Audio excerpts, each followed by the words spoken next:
Good morning students. Last கிளாஸில் vegetative reproduction பார்த்துட்டோம். இப்போ இந்த கிளாஸில் வந்து பார்த்தீங்கன்னா நியூ டைப் செகண்ட் டைப்னு சொல்லக்கூடிய ஏசெக்சுவல் ரீப்ரொடக்ஷன்னா பாலிலா இனப்பெருக்கம் எப்படி நடைபெறுதுன்னு சொல்லி பிளான்ல வந்து பார்த்தீங்கன்னா பாலிலா இனப்பெருக்கம் எப்படி நடைபெறுதுன்னு சொல்லி நம்ம பார்க்கலாம். ஓகேங்களா? Production of an offspring by a single parents without the formation and fusion of gametes is called asexual reproduction. இது வந்து பார்த்தீங்கன்னா பாலின இனச்செல்கள் வந்து பார்த்தீங்கன்னா என்ன ஆகுன்னு பார்த்தீங்கன்னா தனியாக எந்த ஒரு தாவரம் ஒரே ஒரு தாவரம் மட்டும் என்ன பார்த்தா சிங்கிள் பேரண்ட் செல்ஸ்லேருந்து எந்த ஒரு gamete formation of fusion of gametes எந்த ஒரு கேமிட்டும் ஃபார்மேஷன் ஆகாமல் சிங்கிள் தாய் தாவரத்தில் உற்பத்தி ஆகக்கூடிய அந்த ப்ராசஸ் பேர் பார்த்தீங்கன்னா ஏசெக்சுவல் ரீப்ரொடக்ஷன். பாலின இனப்பெருக்கம் சொல்லுவோம். இதில் பார்த்தீங்கன்னா எந்த ஒரு கேமிட்டும் ஃபியூஷன் ஆகாது, இணையாமல் சிங்கிள் தாய் தாவரத்தில் உற்பத்தி ஆகக்கூடிய அந்த ப்ராசஸ் பேர் வந்து பார்த்திங்கன்னா asexual reproduction. It involve only mitotic cells divisions and meiosis does not occur. இதெல்லாம் வந்து பார்த்திங்கன்னா மைட்டாட்டிக் செல் டிவிஷன் மட்டும்தான் நடைபெறுது. மியாசிஸ்ன்னு சொல்லக்கூடிய செல் டிவிஷன் வந்து பார்த்திங்கன்னா நடைபெறுவதில்லை. Offspring produced by asexual reproduction are not only identical to parents but are also exact copies of their parents. இதனுடைய இந்த ஏசெக்சுவல் ரீப்ரொடக்ஷனில் வந்து உற்பத்தி ஆகக்கூடிய ஆஸ்பிரிங் சொல்லக்கூடிய சேய் தாவரங்கள், தாய் தாவரத்தில் உற்பத்தி ஆகக்கூடிய சேய் தாவரங்கள் வந்து பார்த்திங்கன்னா எப்படி இருக்குன்னு பார்த்தீங்களா, அந்த ஒத்த தாயை பண்புடைய தாயை எப்படி தோட்டம் இருக்குதோ அதே மாதிரி தோட்டத்தை உடையதான் இந்த asexual reproduction. Asexual reproduction occurs by spore formation. இது வந்து பார்த்தீங்கன்னா இது எப்படி உற்பத்தி ஆகுதுன்னு பார்த்தோன்னா ஸ்போர் மூலிமா வந்து பார்த்தீங்கன்னா உற்பத்தி ஆகக்கூடியதான் asexual reproduction. This is the most common method of asexual reproduction in the fungi and bacteria. இது வந்து பார்த்தீங்கன்னா ஏசெக்சுவல் ரீப்ரொடக்ஷன் வந்து பார்த்தீங்கன்னா எந்த தாவரத்தில் வந்து பார்த்தீங்கன்னா அதிகமாக நடைபெறுதுன்னு பார்த்தீங்களா, ஃபங்கை மற்றும் பாக்டீரியா. ஃபங்கைனா பூஞ்சைகள்னு சொல்லுவோம், பாக்டீரியாங்கிறது வந்து பார்த்திங்களா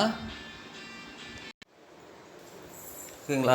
asexual reproduction occurs by 4 formation spores விந்தகன்னு சொல்லக்கூடியது வித்தகம். ஓகேங்களா, வித்தகம் மூலிமா வந்து பார்த்தீங்கன்னா உற்பத்தி ஆகக்கூடிய தான் இந்த ஏசெக்சுவல் ரீப்ரொடக்ஷன். இது வந்து பார்த்தீங்கன்னா எந்த பிளான்ஸில் வந்து பார்த்தீங்கன்னா அதிகமாக காணப்படுதுன்னு பார்த்தீங்கன்னா ஃபங்கை அண்டு பாக்டீரியா. ஃபங்கஸையும் இந்த பூஞ்சைகள் மற்றும் பாக்டீரியா வந்து பார்த்தீங்கன்னா அதிக அளவு நடைபெறுகின்றது. During spore formation of structure called sporangium. இந்த ஸ்போர்கள் இருக்கக்கூடிய அந்த பகுதிக்கு பேர் அந்த பார்ட்ஸுக்கு பேர் வந்து பார்த்தீங்கன்னா ஸ்போராஞ்சியம். இந்த ரவுண்டாக இருக்குது பார்த்தீங்களா கருப்பு பிளாக் கலரில், அதுக்கு பேர் வந்து பார்த்தீங்கன்னா ஸ்போராஞ்சியம்னு சொல்லுவோம். Develop from the fungal hypha. இதெல்லாம் தான் வந்து பார்த்தீங்கன்னா என்ன டெவலப் ஆகுதுன்னு பார்த்தீங்கன்னா ஃபங்கல் ஹைப்பான்னு சொல்லக்கூடிய அந்த விதைகள் வந்து பார்த்தீங்கன்னா உற்பத்தி ஆகுதுங்க. சரிங்களா, ஃபங்கல் ஹைப்பான்னு சொல்லக்கூடிய அந்த விதைகள் வந்து பார்த்தீங்கன்னா உற்பத்தி ஆகுது. The nucleus divided several times within the sporangium and each nucleus with small amount of cytoplasm developed into spores. இதில் வந்து பார்த்தீங்கன்னா இதில் என்ன ஆகுன்னு பார்த்தோம்னா இந்த நியூக்ளியஸுக்கு பார்த்தீங்கன்னா ஊரில் வந்து பார்த்தீங்கன்னா ஒரே ஒரு நியூக்ளியஸ் மட்டும் தான் காணப்படும். இது என்ன ஆகுன்னு பார்த்தீங்கன்னா பல மெனி டைம்ஸ் என்ன பண்ணுவோம் டிவைட் ஆகிட்டே இருக்கும். ஓகேங்களா, டிவைட் ஆகிட்டே இருக்கும்.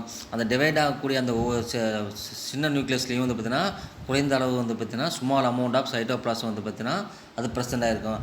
அது வந்து ஒவ்வொரு நியூக்ளியஸ் என்ன ஆகுன்னு பார்த்தீங்கன்னா ஒரு ஸ்போராக வந்து பார்த்தீங்கன்னா ஒரு டெவலப் ஆகக்கூடிய ப்ராசஸ் பேர் தான் ஏசெக்சுவல் ரீப்ரொடக்ஷன். பாருங்கள், மறுபடியும் சொல்கிறோம் பாருங்கள். A nucleus divided several times within the sporangium. உள்ளே இருக்கக்கூடிய இந்த ஸ்போராஞ்சியம் என்ன ஆகுன்னு பார்த்தீங்கன்னா ஸ்போராஞ்சியத்தில் இருக்கக்கூடிய நியூக்ளியஸ் வந்து பார்த்தீங்கன்னா மெனி டைம்ஸ் அதிகமாக வந்து பார்த்தீங்கன்னா ஆகும். ஒரு நியூக்ளியஸ் வந்து பார்த்தீங்கன்னா நிறைய டிவைட் ஆகும். Each nucleus with small amount of cytoplasm. என்ன அந்த டிவைடான ஒவ்வொரு நியூக்ளியஸ்லையும் வந்து பார்த்தீங்கன்னா குறைந்த அளவு ஸ்மால் அமௌண்ட்னு ஒரு குறிப்பிட்ட அளவு இருக்கக்கூடிய சைட்டோபிளாசம் வந்து பார்த்தீங்கன்னா ப்ரெசென்ட் ஆகிருக்கும். அந்த சைட்டோபிளாசம் வந்து பார்த்தீங்கன்னா என்னவா டெவலப் பண்ணணும் பார்த்தீங்கன்னா நியூக்ளியஸ் ப்ளஸ் சைட்டோபிளாசம் என்னவா டெவலப் பண்ணணும்னு பார்த்தோம்னா ஒரு சிறிய புதிய விதைகளாக வந்து உற்பத்தி ஆகும். The spores are liberated and they are developed into new hypa after reaching the ground or substratum. ஓகேங்களா, இது வந்து என்ன ஆகுன்னு பார்த்தோம்னா அந்த ஸ்போர்ட்ஸ் என்ன ஆகணும் தனியாக அந்த ஸ்போராஞ்சியத்தில் இருக்கக்கூடிய அந்த ஸ்போர்ட்ஸ் என்ன ஆகுன்னு பார்த்தோன்னா வெடித்து சப்ஸ்ட்ரேட்னு சொல்லக்கூடிய அந்த நிலத்தில் வந்து பார்த்தீங்கன்னா அது எந்த இடத்துல வளருதோ அந்த இடத்துல வந்து அது பேர் தான் வந்து பார்த்தீங்கன்னா சப்ஸ்ட்ரேட்னு சொல்லுவோம். அது என்ன ஆகுன்னு பார்த்தோம்னா அது அப்படியே உடைச்சி அந்த தனியாக ஒரு ஸ்போர் தான் வந்து பார்த்திங்கன்னா நிலத்தில் விழுந்து அந்த ஒவ்வொரு விதைகளும் வந்து பார்த்திங்கன்னா புதிய ஹைப்பாக்கெலாம் வந்து பார்த்திங்கன்னா உற்பத்தி ஆகக்கூடியதான் இந்த asexual reproduction. Okay students, next அது பார்த்தீங்கன்னா செக்ஸுவல் ரீப்ரொடக்ஷன் வந்து பார்த்தீங்கன்னா உங்களுக்கு வந்து பார்த்தீங்கன்னா போர்டில் வச்சு எக்ஸ்பிளைன் பண்ணால் தான் நம்மளோட ஓரளவுக்கு புரியும். அதனால் வந்து பார்த்தீங்கன்னா நெக்ஸ்ட் டாபிக்னு சொல்லக்கூடிய பாலினேஷன், அடுத்த டாபிக் வந்து பார்த்தீங்கன்னா பாலினேஷன் சொல்லக்கூடிய டாபிக் நம்ம டைரெக்டாக போயிடலாம். செக்ஸுவல் ரீப்ரொடக்ஷன் வந்து பார்த்தீங்கன்னா நெக்ஸ்ட் கிளாஸில் வந்து பார்த்திங்கன்னா போர்டில் வச்சு அதை ஃப்ளவருடைய டயக்ராம் வச்சு நம்ம எக்ஸ்பிளைன் பண்ணால் தான் ஓரளவுக்கு நமக்கு தெரியும். இன்றைக்கி இந்த டாபிக் வந்து பார்த்திங்கன்னா பாலினேஷன் மகரந்த சேர்க்கை வந்து பார்த்திங்கன்னா எப்படி நடைபெறுதுன்னு சொல்லி நம்ம பார்க்கலாம். Pollination, the transfer of pollen grains from anther to stigma of a flower is called as pollination. ஓகேங்களா, இதுக்கு வந்து பார்த்திங்கன்னா இந்த பாலினேஷனுக்கு வேறு ஒன்றும் இல்லை, ஒரே ஃப்ளவரில் இருக்கக்கூடிய சாந்திரம் ஓகேங்களா ஸ்டிக்மாவில் விழுந்து உற்பத்தி ஆகக்கூடிய அந்த ப்ராசஸ் பேர் தான் வந்து பார்த்திங்கன்னா பாலினேஷன். ஓகேங்களா, என்ன ஆகுன்னு பார்த்தீங்கன்னா இந்த ட்ரான்ஸ்ஃபர் ஆகக்கூடிய அந்த போலன் கிரைன்ஸ் வந்து பார்த்திங்கன்னா அந்த துகள்கள் மகரத்தூள்கள் வந்து பார்த்திங்கன்னா ஸ்டிக்மாக்குள்ளே போய் வந்து பார்த்திங்கன்னா விழுந்து உற்பத்தி ஆகக்கூடிய இந்த கருவுறக்கூடிய நிகழ்ச்சிக்கு பேர் தான் வந்து பார்த்திங்கன்னா pollination. Importance of pollination, it result in fertilization which is leads to the formation of fruits and seeds. என்ன ஆகுன்னு பார்த்தீங்கன்னா இந்த பாலினேஷன் நடைபெறக்கூடிய அந்த ஃபெர்டிலைசேஷன் கருவுதல் நடைபெற்றுச்சுன்னா அது என்ன ஆகுன்னு பார்த்தீங்கன்னா நல்ல தரமான விதைகளும் கனிகளும் வந்து பார்த்திங்கன்னா நமக்கு கிடைக்கின்றது. இட் ரிசல்ட் ஃபெர்டிலைசேஷன், இந்த கருவுறு நடைபெறதுனால வந்து பார்த்திங்கன்னா ஏன்னா பார்த்திங்கன்னா தரமான கனிகளும் மற்ற விதைகளும் வந்து பார்த்திங்கன்னா நமக்கு கிடைக்கின்றது. நெக்ஸ்ட் பார்த்தோன்னா செகண்ட் பாயிண்ட் பார்த்தோன்னா new varieties of plants are formed through new combination of genes in case of cross pollination. இதனால் வந்து பார்த்திங்கன்னா புதிய வகை தாவரங்கள் வந்து பார்த்திங்கன்னா புதிய ஜீன்ஸ் வந்து பார்த்திங்கன்னா இணைவதற்காக வாய்ப்புகளை புதிய வகை தாவரங்களில் வந்து பார்த்திங்கன்னா இணையுது, புதிய ஜீன்ஸில் இணைந்து புதிய வகை தாவரங்கள் வந்து பார்த்திங்கன்னா உருவாகிறதுக்கு ஒரு சூழ்நிலையாக இருக்குது. டைப்ஸ் ஆஃப் பாலினேஷன் ஓகேங்களா, இதில் வந்து மகரந்த சேர்க்கையினுடைய வகைகள் ஓகேங்களா, இதில் வந்து 2 டைப் இருக்குது, self pollination and cross pollination. ஓகேங்களா, செல்ஃப் பாலினேஷன்னா ஒரே வகையான தாவரத்தில் வந்து உற்பத்தி ஆகக்கூடிய அந்த மகர சேர்க்கை பேர் வந்து பார்த்திங்கன்னா செல்ஃப் பாலினேஷன். கிராஸ் பாலினேஷன்னா வேறு வகையான தாவரத்துலேருந்து உற்பத்தி ஆகக்கூடிய அந்த கருவுதல் பேர் வந்து பார்த்திங்கன்னா கிராஸ் பாலினேஷன். ஃபஸ்ட்டு பார்க்க போகிறது பார்த்திங்கன்னா செல்ஃப் பாலினேஷன், ஆட்டோகேமி. ஓகேங்களா, ஆட்டோனா தனக்குள்ளே நடைபெறக்கூடிய அந்த கேமி ஃபார்மேஷனுக்கு பேர் தான் ஆட்டோகேமின்னு சொல்லக்கூட self pollination. Self pollination is also known as autogamy. The transfer of pollen grains from the anther to the stigma, same flower or another flower born in the same plants is known as self-pollination. Hibiscus example பார்த்தீங்கன்னா இது self pollination வேறு ஒன்றும் இல்லை, hibiscus சொல்லக்கூடிய அந்த plant அந்த hibiscus ரோசா China சொல்கிறோம் பார்த்தீங்களா, செம்பருத்தி நடைபெறக்கூடிய அந்த பாலினேஷன் பேர் தான் வந்து பார்த்திங்கன்னா செல்ஃப் பாலினேஷன். இதில் வந்து எப்படி நடைபெறும்னு பார்த்தீங்கன்னா சேம் அந்த தாவரத்தில் இருக்கக்கூடிய ஃப்ளவர்ஸ் வரும் பார்த்திங்களா, இதில் வரும் செம்பருத்தினுடைய அந்த பூவை பார்க்குறோம், அந்த பூக்கள் வந்து பார்த்திங்கன்னா மேலே இருக்கிறது வந்து பார்த்திங்கன்னா ஆந்தர், கீழே இருக்கக்கூடியது வந்து பார்த்திங்கன்னா ஸ்டிக்மா. அது என்ன ஆகுன்னு பார்த்தோன்னா அதில் இருக்கக்கூடிய ஆந்தரே வந்து பார்த்திங்கன்னா ஸ்டிக்மாக்குள்ள விழுந்து புதிய தாவரமாக உற்பத்தி ஆகக்கூடிய அந்த ப்ராசஸ் பேர் தான் வந்து பார்த்திங்கன்னா செல்ஃப் பாலினேஷன்.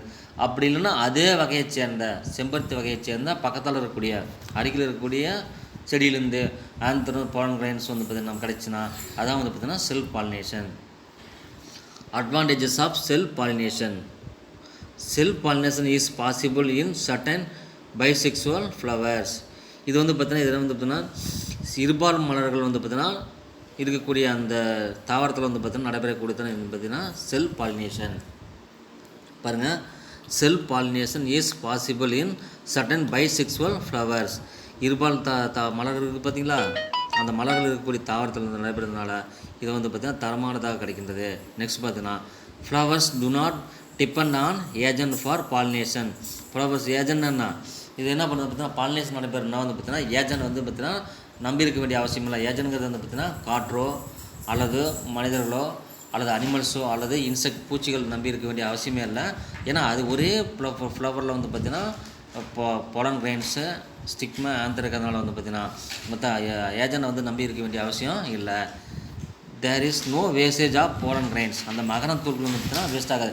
ஒரே மலர்கள் இருக்கக்கூடிய அந்த போலன் கிரைன்ஸ் வந்து பார்த்திங்கன்னா அதே மலர்களில் விழுவதனால வந்து பார்த்திங்கன்னா மகரந்த தூள்கள் வந்து பார்த்திங்கன்னா வேஸ்ட் ஆகக்கூடிய ஒரு சூழ்நிலை ஏற்படுறதில்லை. டிஸ்அட்வான்டேஜஸ் ஆஃப் பாலினேஷன், அந்த செல்ஃப் பாலினேஷனால் வந்து பார்த்திங்கன்னா தன் மகரந்த சேர்க்கையினால் வந்து பார்த்திங்கன்னா என்ன வந்து பார்த்திங்கன்னா தீமைகள் ஓகேங்களா. அதில் பார்த்தோம்னா ஃபஸ்ட்டு பார்த்தோன்னா seeds are less in numbers. என்னன்னு பார்த்தீங்கன்னா இதில் உற்பத்தி ஆகக்கூடிய விதைகள் வந்து பார்த்திங்கன்னா குறைந்த அளவு தான் வந்து பார்த்திங்கன்னா உற்பத்தி ஆகும். செகண்ட் வந்து பார்த்திங்கன்னா எண்டோஸ்பெர்ம் இன் மைன்யூட், தேர்ஃபோர் தி சீட்ஸ் ப்ரொடியூஸ் வீக் பிளான்ட்ஸ். இதில் வந்து ஏன்னா ஒரே தாவரத்துலேருந்து விதைகள் கருவுறுவதனால வந்து பார்த்திங்கன்னா அதில் கிடைக்கக்கூடிய தாவரங்கள் வந்து பார்த்திங்கன்னா வீக்கான தாவரமாக கிடைக்குது. அது வளரும் போது என்ன பார்த்தீங்கன்னா நல்ல மகசூல் நல்லா தரமாக கிடைப்பதில்ல. தேர்வுன்னு பார்த்தோம்னா new varieties of plants cannot be produce. இதனால் வந்து பார்த்திங்கன்னா புதிய வகை தாவரங்கள் வீரிய ஒட்டுரகம்னு சொல்கிறோம் பார்த்தீங்களா, ஹைப்ரிட்னு சொல்லக்கூடிய வீரிய ஒட்டுரகங்கள் வந்து பார்த்திங்கன்னா தாவரங்கள் வந்து வீரிய ஒட்டுரகங்கள் இருக்கக்கூடிய ஹைப்ரிட் நியூ வெரைட்டிஸோட தாவரம் வந்து பார்த்திங்கன்னா உற்பத்தி ஆகக்கூடியதுக்கு நம்ம சான்ஸ் கிடைக்கிறதில்ல. நெக்ஸ்ட் பார்த்தோன்னா cross pollination. Cross pollination is the transfer of pollen from the anther of flower to the stigma of a flower on another plants of the same species. Example பார்த்தோன்னா apple, grapes and plums extra.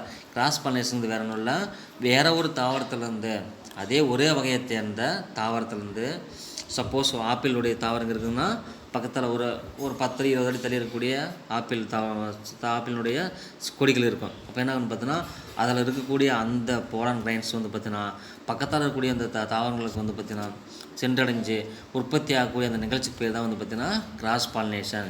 மறுபடியும் படிக்கணும் பாருங்கள். Cross pollination is the transfer of pollen from the anther of flower to the stigma. வேறு ஒரு தாவரத்தில் இருக்கக்கூடிய pollen grains வந்து பார்த்திங்கன்னா ஆந்தர் இந்த மூலிமா ஸ்டிக்மா கூடி சென்றடையக்கூடிய அந்த ப்ராசஸ் பேர் தான் வந்து பார்த்திங்கன்னா கிராஸ் பாலினேஷன். எக்ஸாம்பிள் பார்த்தோன்னா ஆப்பிள், கிராப்ஸ் அண்டு ப்ளம்ஸு. இதில் வந்து கிராஸ் பாலினேஷன் வந்து பார்த்திங்கன்னா என்னென்ன நன்மைகள், அட்வான்டேஜஸ் ஆஃப் கிராஸ் பாலினேஷன் ஏற்படக்கூடிய நன்மைகள்னு பார்த்தோன்னா the seed produce as and result of cross pollination develop and germinate properly and grow into better plants. Cross pollination leads to the production of the new varieties. இந்த cross pollination உற்பத்தி ஆகக்கூடிய அந்த விதைகளும் சரி, கனிகளும் சரி, அந்த தாவரங்களும் சரி பார்த்தீங்கன்னா புதிய ஒரு தாவரமாக கிடைக்கிறது. ஓகேங்களா, புதிய ஒரு இருக்கக்கூடிய தாவரத்தை விட அட்வான்டேஜஸாக என்னது இன்னும் அட்வான்ஸாக இருக்கக்கூடிய தாவரமாக தான் வந்து பார்த்திங்கன்னா கிராஸ் பாலினேஷனில் கிடைக்கிறத ஒழிய அதனால் வந்து பார்த்திங்கன்னா வீக்கான ஒரு தாவரங்கள் வந்து கிடைப்பதில்லை. ஓகேங்களா.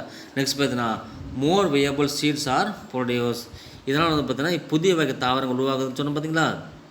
இதனால் அது இதே போல் தான் வந்து பார்த்தீங்கன்னா இதனால் வந்து இந்த தாவரத்தினால வந்து பார்த்தீங்கன்னா நன்மைகள் என்ன பார்த்தீங்கன்னா நன்கு முளைக்கக்கூடிய மோர் வியபிள் சீட்ஸ் ஆர் ப்ரொடியூஸ். நன்றாக தரமான விதைக்கக்கூடிய முளைக்கக்கூடிய தாவரங்கள் வந்து பார்த்திங்கன்னா விதைகள் வந்து பார்த்திங்கன்னா கிடைக்குது. இதனால் வந்து பார்த்திங்கன்னா என்ன தேவைகள் பாருங்கள். Disadvantages of cross pollination may fail due to distance barrier. ஏன்னா கிராஸ் பாலினேஷனாகவே தூரத்துலேருந்து இருக்கக்கூடிய போலன் கிரைன்ஸ் வந்து மகரத்தூள் வந்து பார்த்திங்கன்னா ஸ்டிக்மா கிடைக்குதுன்னு சொல்லி பார்த்தோம். அதனால் வந்து பார்த்திங்கன்னா தூரத்தில் இருக்கக்கூடியது அப்போ என்ன ஆகுன்னு பார்த்தோன்னா வெளியே ஒரு இடத்துலேருந்து மற்றொரு இடத்துக்கு வரும்போது என்ன பார்த்தீங்கன்னா நம்பி இருக்கணும் பாருங்கள். Pollination may fail due to distance barrier. தூரத்தில் இருக்கக்கூடிய அந்த மகரத்தூளை நம்பி இருக்கிறதுனால வந்து பார்த்திங்கன்னா சப்போஸ் என்ன ஆகும் மகரந்த சேர்க்கை வந்து பார்த்திங்கன்னா தடைபடுகின்றது. மோர் வேஸ்டேஜ் ஆஃப் போலன் கிரைன்ஸ். இப்படி ஒரு இடத்துலேருந்து மற்றொரு இடத்துக்கு போலன் கிரைன்ஸ் இன்செக்ட் மூலிமாவோ மனிதர்கள் மூலிமாவோ அல்லது விண்டு மூலிமாவோ அல்லது அனிமல்ஸ் மூலிமா வந்து பார்த்திங்கன்னா ட்ரான்ஸ்ஃபர் ஆகும்போது ஏன்னா அதில் வந்து இருக்கிற போலன் கிரைன்ஸ் வந்து பார்த்திங்கன்னா நம்ம இன்செக்ட் கால்களை வந்து பார்த்திங்கன்னா ஒரு 50% விட்டுதுன்னா அது பக்கத்தில் இருக்கக்கூடிய தாவரத்துக்கு போகும்போது என்னாகன்னு பார்த்தோன்னா அது பறக்கும்போது அந்த போலன் கிரைன்ஸ் என்ன ஆகும் கால்களிலிருந்து கீழே கொட்டக்கூடிய சூழ்நிலை ஏற்படும். அப்போ என்ன ஆகும் வேஸ்டேஜ் ஆகும். அதுக்கு என்னது மோர் வேஸ்டேஜ் ஆஃப் போலன் கிரைன்ஸ். ஒரு இடத்துல மற்றொரு இடத்துக்கு பரவும் போது அந்த போலன் கிரைன்ஸ் வந்து பார்த்திங்கன்னா வேஸ்டேஜ் ஆகக்கூடிய ஒரு சூழ்நிலை ஏற்படுகின்றது. It many introduce some unwanted characters. இதனால் வந்து பார்த்திங்கன்னா புதிய வகை தாவரங்களை தேவையற்ற பண்புகள் இருக்கக்கூடிய தாவரங்கள் வந்து அந்த கேரக்டர்ஸ் வந்து பார்த்திங்கன்னா உற்பத்தி ஆகுது. It may introduce some unwanted characters. என்னது தேவையில்லாத கேரக்டர்ஸ் வந்து பார்த்திங்கன்னா ஏன்னா மகரந்த கிராஸ் பாலினேஷனாகவே வேறு ஒரு தாவரத்துலேருந்து மற்றொரு தாவரத்துக்கு கிடைக்குதுன்னு சொன்னோம். அப்போ என்ன ஆகுன்னு பார்த்தோன்னா பல செடிகள் வந்து பார்த்திங்கன்னா அந்த இன்செக்ட்லாம் ஒட்டி என்ன ஆகும் அந்த மகரத்தாள் வந்து பார்த்திங்கன்னா காலில் கிடச்சிருக்கும். அப்போ என்ன ஆகும் தேவையில்லாத விரும்பத்தகாத பண்புகள் இருக்கக்கூடிய பழங்கிரஸ் வந்து பார்த்திங்கன்னா அந்த பாலினேஷன் நடைபெறும் போது என்ன ஆகும் தேவையில்லாத கேரக்டர்ஸ் இருக்கக்கூடிய தாவரங்கள் வந்து பார்த்திங்கன்னா உற்பத்தி ஆகக்கூடிய ஒரு சூழ்நிலை ஏற்படும். Flowers depend on external agencies for pollination. இது வந்து என்ன இருந்தது மலர்கள் வந்து பார்த்திங்கன்னா யார் நம்பி இருக்குதுன்னு பார்த்தீங்கன்னா எக்ஸ்டர்னல் ஏஜென்சின்னு சொல்லக்கூடிய விண்ட், அனிமல்ஸ், ஜூ சொல்லக்கூடிய விலங்குகள், மனிதர் மற்றும் இன்செக்ட் நம்பி இருக்கிறதுனால வந்து பார்த்திங்கன்னா இது நம்பி தான் கண்டிப்பாக இவங்களை நம்பி தான் இருக்கணும். ஸோ இவங்ககிட்ட வந்து பொலன் கிரைன்ஸ் கிடைச்சா மட்டும்தான் ஃபெர்டிலைசேஷன் சொல்லக்கூடிய பாலினேஷன் நடைபெறும். சப்போஸ் அது கிடைக்கலனா என்ன ஆகாது, பாலினேஷன் வந்து பார்த்திங்கன்னா நடைபெறாது. Flowers depend on the external agency of for pollination. ஓகேங்களா? 100% என்ன யார் நம்பி இருக்குன்னு பார்த்தீங்கன்னா எக்ஸ்டர்னல் வெளிப்புற காரணிகளை தான் நம்பி இருக்குது. அதனால் வந்து பார்த்திங்கன்னா 100% வந்து பார்த்திங்கன்னா பாலினேஷன் நடைபெறதுக்கான வாய்ப்புகள் வந்து பார்த்திங்கன்னா குறைவாக உள்ளது. ஓகே ஸ்டூடெண்ட்ஸ், இது செல்ஃப் பாலினேஷன் என்னென்னா, கிராஸ் பாலினேஷன் என்ன, ஏசெக்சுவல் ரீப்ரொடக்ஷன் என்னன்னு சொல்லி நம்ம பார்த்துட்டோம். நெக்ஸ்ட் கிளாஸில் வந்து பார்த்திங்கன்னா கிராஸ் பாலினேஷனுக்காக ஏஜென்ட் யார் மூலிமா வந்து பார்த்திங்கன்னா அது அயல்மகத சேர்க்கை நடைபெறுதுன்னு சொல்லி நெக்ஸ்ட் கிளாஸில் பார்க்கலாம். அதில் வந்து பார்த்திங்கன்னா 4 ஹெட்டிங்ஸ் இருக்குது. ஒன்று வந்து பார்த்திங்கன்னா காற்று மூலிமா wind, pollination by wind, pollination by insect, pollination by water, and last ஒன்று பார்த்தோன்னா பாலினேஷன் இன் அனிமல்ஸ் சொல்லக்கூடிய இந்த 4 வகையில் வந்து பார்த்திங்கன்னா இந்த பாலினேஷன் வந்து பார்த்திங்கன்னா நடைபெறுகிறது. ஓகேங்களா? அதை வந்து பார்த்திங்கன்னா நெக்ஸ்ட் கிளாஸில் நம்ம வந்து பார்த்திங்கன்னா நம்ம பார்க்கலாம்.